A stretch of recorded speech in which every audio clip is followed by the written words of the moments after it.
So hello guys and good afternoon.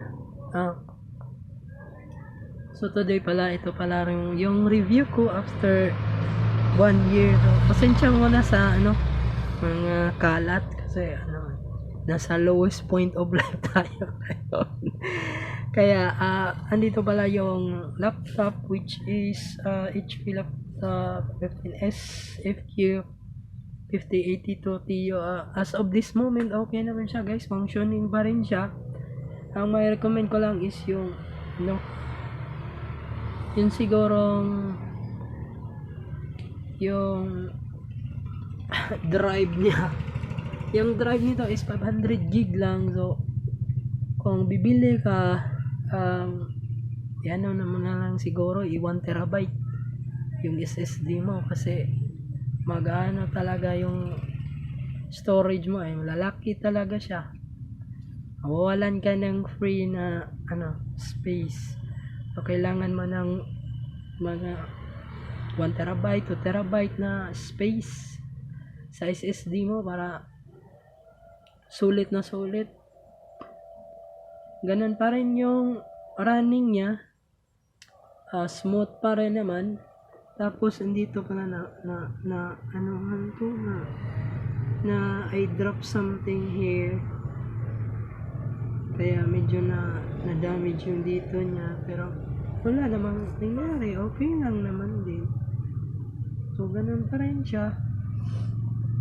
Yan, i5. So yan na nga guys. So sa pa ba, nag-update din siya paminsan-minsan, pero palagi kong ino-off yung update niya, ini-pause ko palagi. Ayaw ko kasi mag-update siya pero may minsan na mag-update siya, kaya siguro napuno na yung storage ko. Tapos marami din akong ginagamit na mga apps at saka mga games, mga files para sa school, tapos mga tutorials din. So yun na nga. So if bibili kayo ngayon nito guys, lakihan nyo siguro ng storage.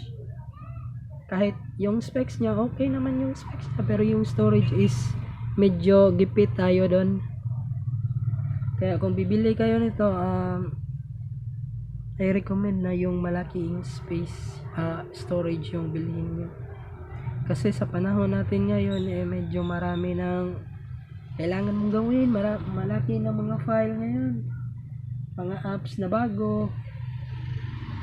Yun lang guys, and have a nice day. Hope see you soon, and bye bye. Thank you for watching.